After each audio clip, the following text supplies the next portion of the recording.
Welcome everyone to CRIF Select's Coffee Break, a short educational sessions designed to bring you practical insights while you enjoy your morning or afternoon cup, depending on what part of the country you're joining us from today.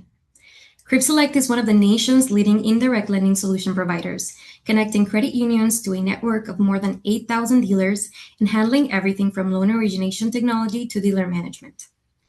Joining us today is Matt Utesh from Canopy Credit Union out of Spokane, Washington. Matt serves as their Director of Indirect and Retail Underwriting at a member-focused credit union founded in 1956 and known for running a sharp indirect lending program. Hosting today are Hank Briley and Ben Harris, both regional sales managers at CRIF Select. These two live and breathe indirect lending, and together with Matt, will be bringing both the solution provider and real-world credit union perspective to today's conversation.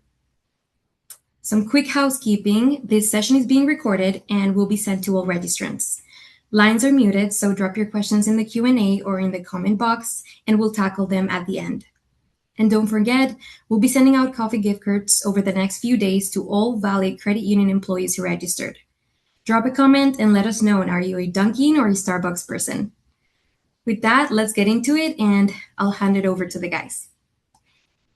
Hi, everybody. Just to let you know, today is intentionally conversational, and Hank will frame what credit unions are seeing broadly, and Matt will ground that in what it actually looks like building an indirect program at Canopy. Here you'll see the agenda. This is what we'll cover. Start with why loan to share pressure feels different right now, and talk about why indirect behaves uniquely, and spend most of our time on Matt's real experience and lessons learned. With that, Matt, would you introduce yourself to the group and kind of give us a little bit of background? Yeah. So, as mentioned, I'm the director of indirect and retail underwriting. I've been doing this for about 3.5 years in terms of the indirect program, and it's the first time I've ever done it. So, never worked at another institution where I was actively involved in indirect lending. So, it was something that was created entirely from scratch. But yeah, happy to be here. Been at Canopy for now almost 7 years. Awesome. Thank you so much. So Hank, when you're talking with credit unions today, how are they describing loan to share pressure in practical terms? Well, I think they're definitely feeling it a lot more certainly than they were a few years ago when we were all swimming in that COVID money. So it's certainly a balance. Everyone's a little bit different, and I think Matt will tell you every credit union probably feels different about where they're at. Certainly smaller credit unions, if the loan to share is higher, it's a little bit different. But Matt, just what do you feel as far as pressure on loan to share, and when do you start feeling it? And tell us a little bit about where you're at, asset wise, and kind of how that affects that. Yeah, so $210 million in assets, probably about a year and a half ago, we were actually at about 105% loan to share. So meaning we actually had to borrow money in order to continue lending. And that's an extremely uncomfortable place to be in as a smaller credit union. Larger credit unions, I would say it's much more common to see them right around that 100% mark, and in some cases going over that. Yeah, in terms of where we would like to be, 90%, 95% is probably a much more comfortable area. And the hard part with even with indirect or with all the other channels that we have access to, it's hard to turn spigot on, spigot off, right? You can't just stop working with dealers and then hope that you didn't make them mad, and then you go, hey, I want to do more loan volume now, and then they go, no, you burned me the last time, so we aren't going to trust you again. So I would say that that's what makes that harder to manage when you're up at that 90% level, is that you have to really examine the levers that you have to pull in order to continue to maintain liquidity, but at the same time also maintain relationships with the dealerships that you're working with. Well, and I think that's important.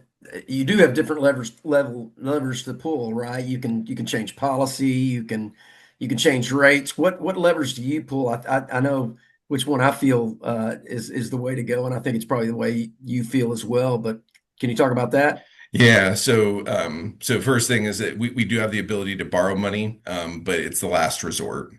So right now we don't have anything borrowed, but it is something that we can do. It's just not something that we would like to do, because obviously your spread that's associated with those loans, especially in the indirect space, with it being as competitive, just isn't as good.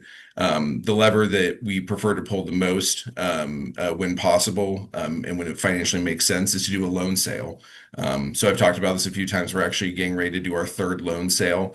And loan sales are a little bit different in the indirect side of the house, because just like a brief overview, you still retain the right to service those loans. So your members never know that you actually sold off, that loan portfolio, because you retain 10% of essentially the outstanding loan balances. But it frees up liquidity very quickly. And then if you're doing a sale at the right time, for the right amount, and if you're funding the right amount of loans, you actually stand to make some money off of it as well. So when we've done our loan sales, it's not even as much about the money that you'll make off the yield from it, from them paying like a higher coupon price. It's actually even the CECL release. So depending on where you're at as far as your loan loss reserves, it can be a substantial amount of money, that's basically recovered from what had to be set aside for those loans in your CECL numbers. That is an excellent strategy. Now, so interesting that you said right about the time that you launched this program, you were in that danger zone, the 105. Can you talk about why you chose indirect auto, as an avenue to go, even in that tough situation? Yeah, so before we did indirect, we did what I like to call direct to the dealerships. So we worked with some of the local dealerships that, maybe they had indirect, but they would still send us people anyways. And the downside of that is that, you really got to understand who the dealership is, what their motivations are, what their type of business that they do.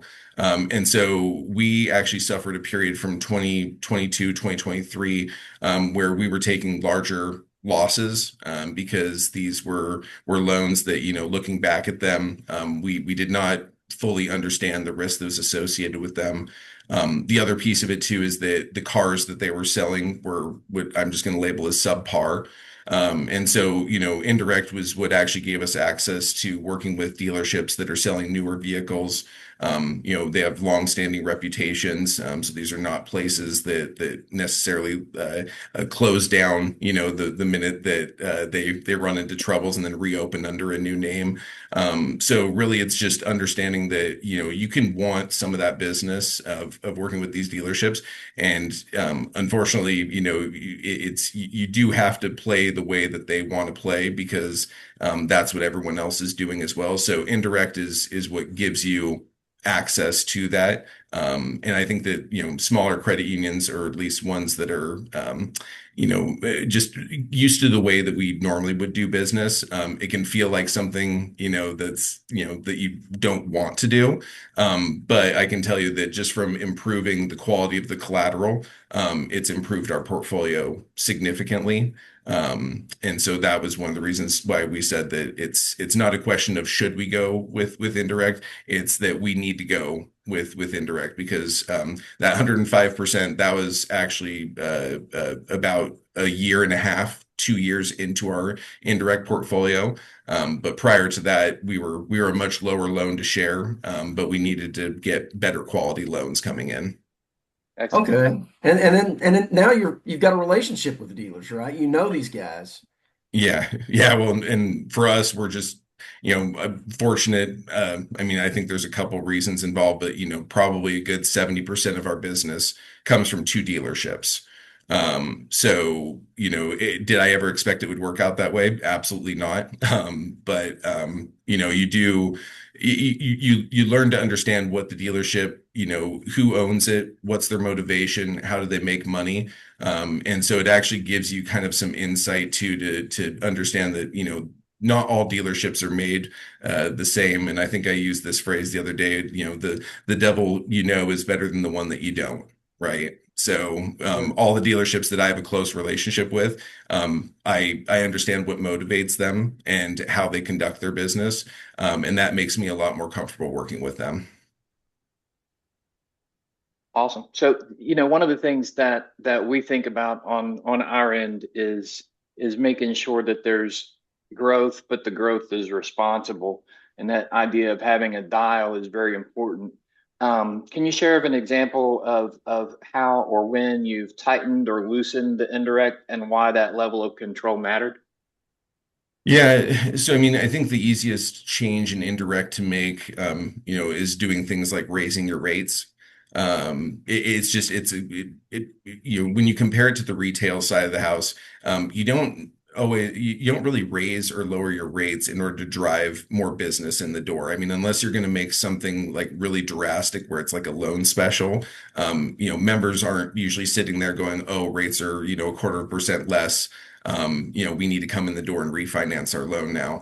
But when you're working with the dealership and you have, 20 other credit unions that they have access to, that quarter of a percent difference can make a big deal. But it also depends on what is your rate match policies as well, too. We do a lot of rate matches, but that's because I see really high credit quality paper coming through, and I'm basically always willing to do rate matches on those.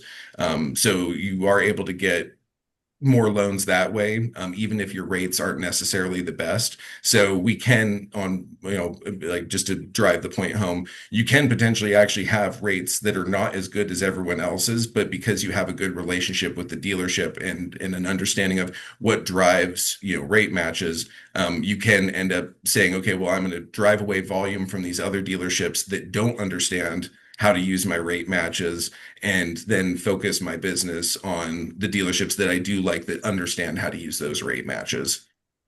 Yep. And that's important that you're doing business with dealers that understand your programs. And that comes through those relationships. So that has a lot to do with having a successful program for sure.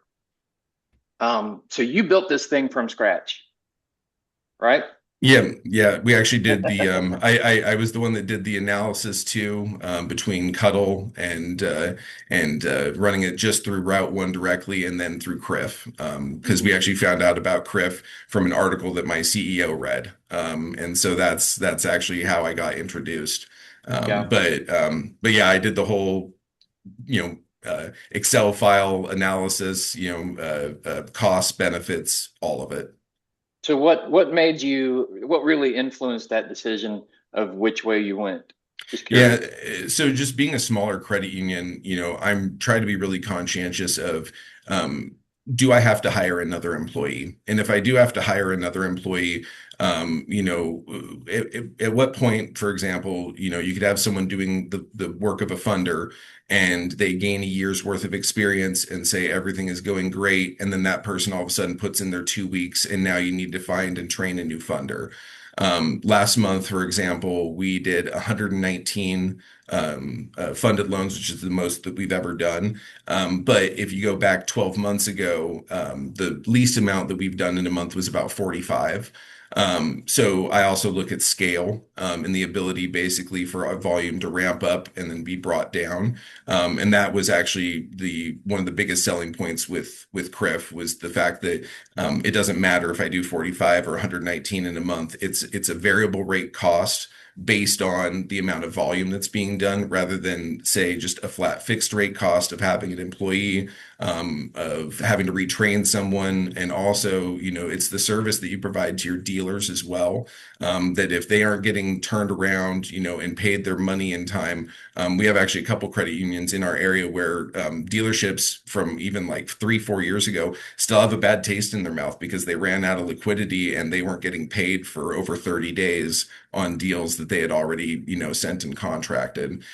So reputation wise, I think that was another really big consideration. And then the last thing is that Jonathan, our rep that we got, I don't. I didn't understand the dealership side of things. Never worked in one, never been involved in anything related to it. And having someone who can, for the lack of a better term, translate for me was really important because I know this is recorded, but I have a tendency sometimes to say things that piss people off. Unfortunately, there's things lingo wise that don't translate well from credit union space to dealership space.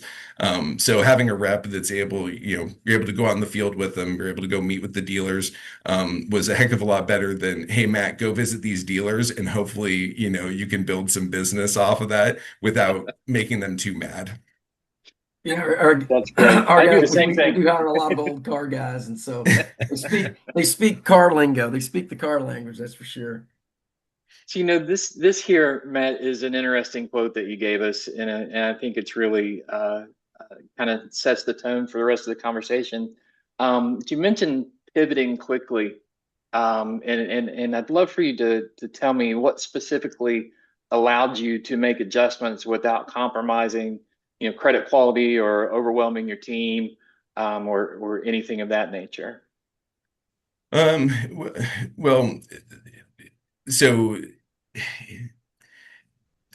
I don't know if I can truly give an explanation for this because, and Hank, you can correct me if I'm wrong. My understanding is that our portfolio is a little bit of an anomaly in certain ways, right? We have very low loan to values. We do buy full spectrum, so we're not necessarily um uh, like just like specifically picking the best credit quality loans. But I think maybe the word I like to attach to this is I try to operate off of a reasonable scale. I am given a lot of authority to make decisions, to make exceptions. I would also say that, from our dealer rate sheet, making it to where it's really simple. Especially actually one of the things that I did early on was we got all the competitor rate sheets, and then we also got rate sheets for other credit unions or institutions that are well out of our area, and kind of looking and saying, what do you like and what do you not like? And it's the same thing as saying, what should I do and what should I not do? And you can learn a lot from other credit unions about what to not do, because you could have the best dealer reserve in the world, you could have the best rates in the world, but if you're complicated to work with, or if they perceive you as complicated to work with, don't be surprised when they just don't work with you, no matter how many incentives you throw in there. And so the thing is that we're actually one of the only credit unions that charge in like our area that charges a funding fee. And our on the high side, our funding fee is $199 per funded loan. In the beginning, dealerships really didn't like that, but now I don't hear anything about it, you know. So I would say that, the rest of it's really just the small things that we do. Mhm. Both myself and then my direct report have cell phones that the dealerships can call. We can text them. It blows my mind how many other institutions don't have that option. And so, being able to answer your phone at 7 o'clock at night, granted, I will be honest, there's certain dealerships I won't answer my phone for at 7 o'clock at night. But the ones I built a good relationship with, where it's like they respect my time and my family's time. And, if they're calling me at 7 o'clock at night, it's because they really need my help with something. I think that goes a long way, because when you're doing something that differentiates you, again, it's a way of overcoming this objection of, okay, well, my $199 fee is because I'm accessible, right? As Yeah, opposed to not being accessible. that's great. And Hey, that Hank. is an anomaly, Matt. I'll say this, we don't have many credit unions that are 200 million and doing over 100, loans a month. We set them all up the same way, for success, and try and get them all the intel and all that kind of stuff. But we're not answering that phone for you. You've got to do that. Yeah, that's where you're separating yourself from a lot of other credit unions. So For sure. I was kudos going to to that. ask Hank if you saw that across the country, that the VPs and CLOs and lending managers were taking calls at 7 o'clock. Probably not.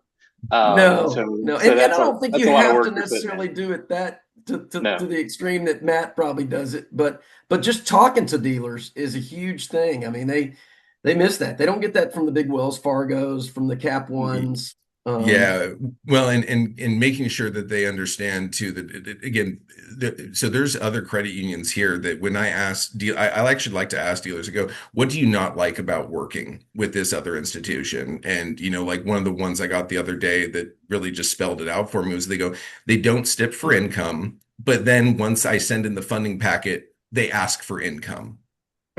Right. And then they send in the income and then they go, well, now I need a W-2.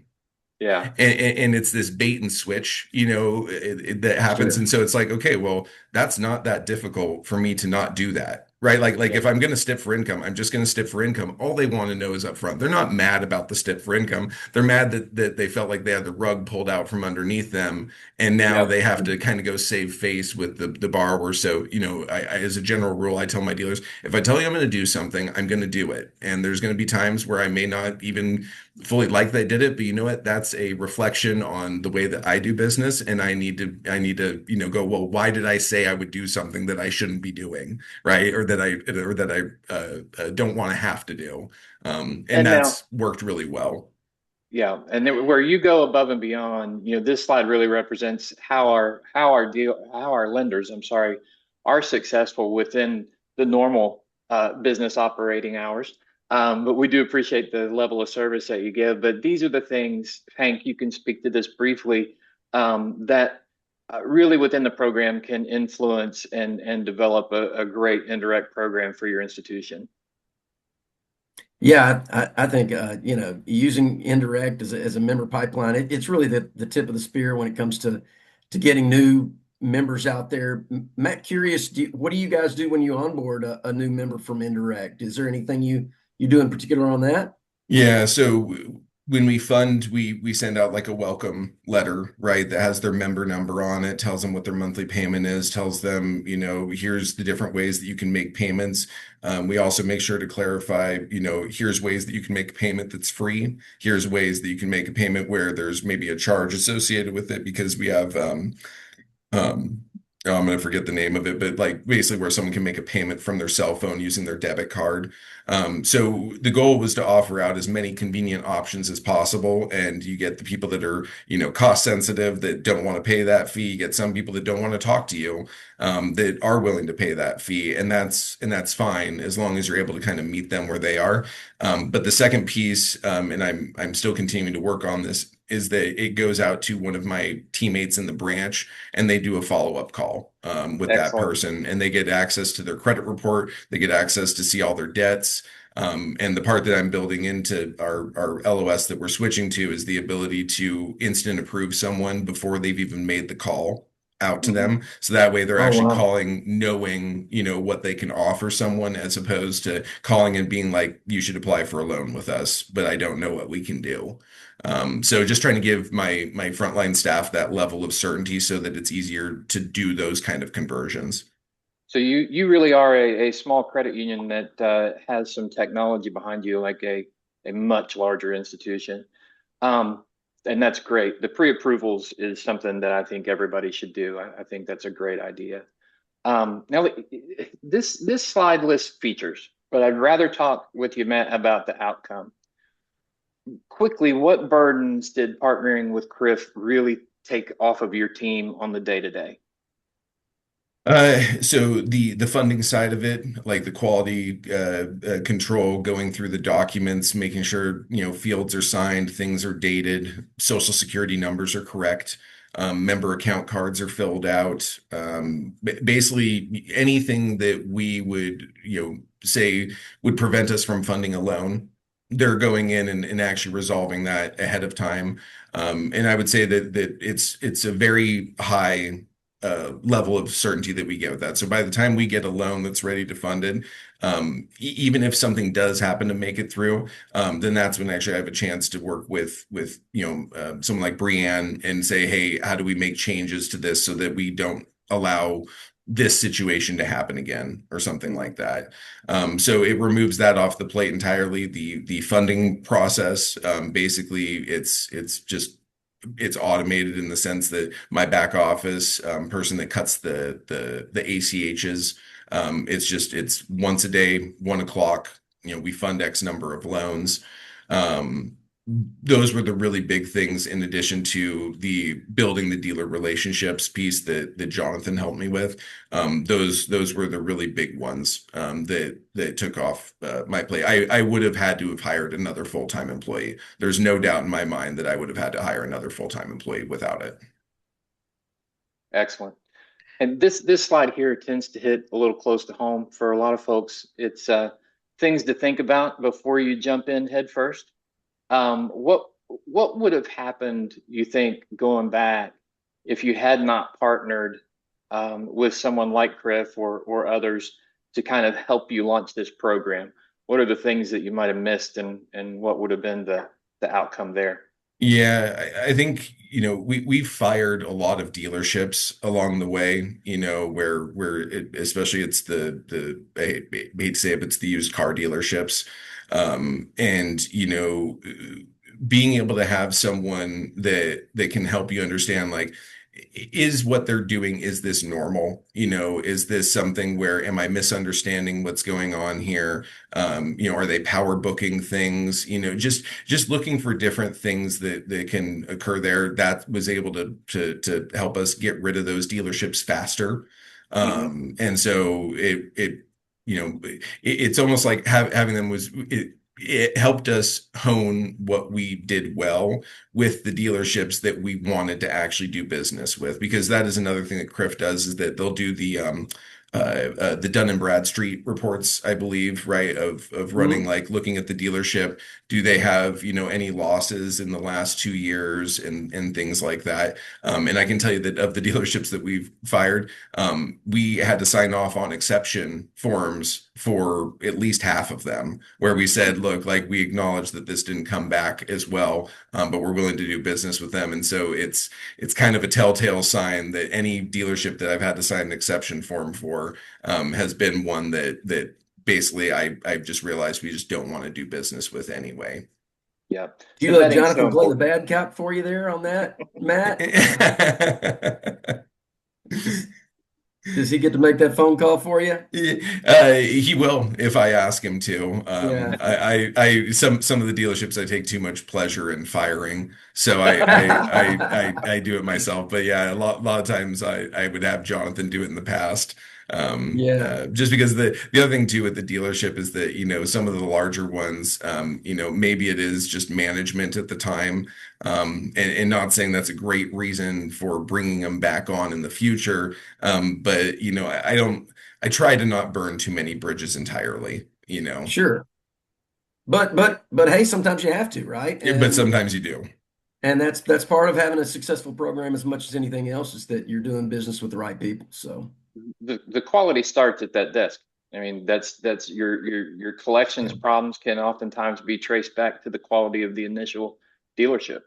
Yes. I mean, it's very, very important that we vet them, and that vetting happens constantly. They can be great today, but a year from now, they might have made some really bad moves. So that's why we do that every day. We take a look at them. On this, if we zoom out and these takeaways, and Matt, I'd want to know if you agree with what we think here. It's really a matter of control and intentional growth. You don't want to necessarily be gangbusters right out of the gate, because we talked about the loan to share issue. That being said, you want to make sure that there are controls in place so that the paper and the deals that you're getting are good deals that fit your program. You're not just swallowed up by application volume and it's all bad applications. And then, you also need to execute on that member acquisition piece, because you don't want these to be just transactional. You want them to be new relationships, new real households that you're bringing in as members. So if you could go back to day one, what would you do sooner based on what you know now? Fired dealerships, and never work with them in the first place. I mean, we over the years that we've been doing this, I've been able to isolate, the number of charge-offs, delinquencies, just where do my problems come from? And it comes from specific dealerships. That's really what it boils down to. So, if I knew what I knew today, that would be the first thing. Second thing, would be to get a better understanding of the dealerships that you're working with. Are they beholden to Driveway Financial? Do they have something where they need to send loans somewhere else? Or is it a dealership where they have their own private credit line, right? Where everything on their lot is their own, no reason to send it to, Chrysler or Toyota, or it doesn't matter who, because the thing is that when you're working with a place that's beholden to some other motivation, that's going to play into what they send you. And so that's where I found my best relationships, came from is right now we work with Toyota and Lexus are the two big ones. But the thing is that they have their own credit line, right? They want to maximize what they make off of it, but they don't need to send a certain amount of credit quality somewhere else. And so by understanding that, it makes more sense why they account for such a large, amount of our business that we do. And it's also allowed me to basically cut back even on the dealers that maybe have beholden interests elsewhere, to where I am going to maybe decision those loans a little bit more harshly. I am going to scrutinize it a little bit more. So those would definitely be two big takeaways that I have. Great. So Andrea, this is a great place for me to stop talking and turn it over to you. Folks, drop your questions in the chat or jump in live. We're happy to go as deep as anybody wants on the Q&A portion. Let me just check over here, see if we have any questions. Okay, we just have one. Matt, what was the single hardest thing about launching the program, and what would you do differently if you were starting over today? Honestly, I think the hardest part was doing the analysis of the different vendors for indirect, making sure that you account for all the different fees and like the structure differences. One of the things about Cuddle is that they offer certain services and they don't offer other services. So trying to come up with like an apples to apples comparison price wise and what it would take of our team's time, that probably was the most time consuming.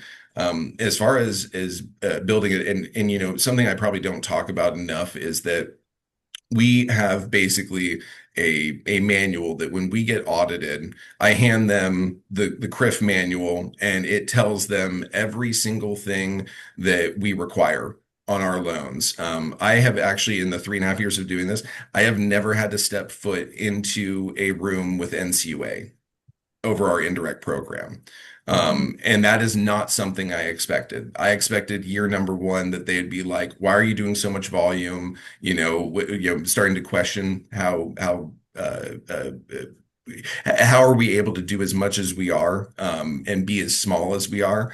But the thing is that once they see the credit quality of the portfolio and how things are performing, and then they see that CRIF user manual, it tells them every single thing that they need to understand about my program in terms of what do we check for on loans, what is the fund, what are the funders looking for, what are they correcting for, our instant approval parameters, telling them what we instant approve and what we don't instant approve. That I think is doing that was not as much work as I thought it was going to be. But I think that removed a lot of the uncertainty that kind of comes after the launch of what happens when NCUA shows up at my door and I need to explain to them how things are running here. For sure. Amazing. Excellent. Thank you so much, Matt. And sorry. That's okay. I just wanted to thank you, Matt, for your time. I know it's valuable and we appreciate the gift. Yeah. I know folks were a little bit over time on our 30 minutes here. So thanks again, everybody. Andrea, I'll leave it with you. Yes, thank you so much for joining. I will be sending the recording and the gift card in the next couple of days. But yeah, thank you guys and have a great day. Thanks everybody. Thanks again, Matt. Bye.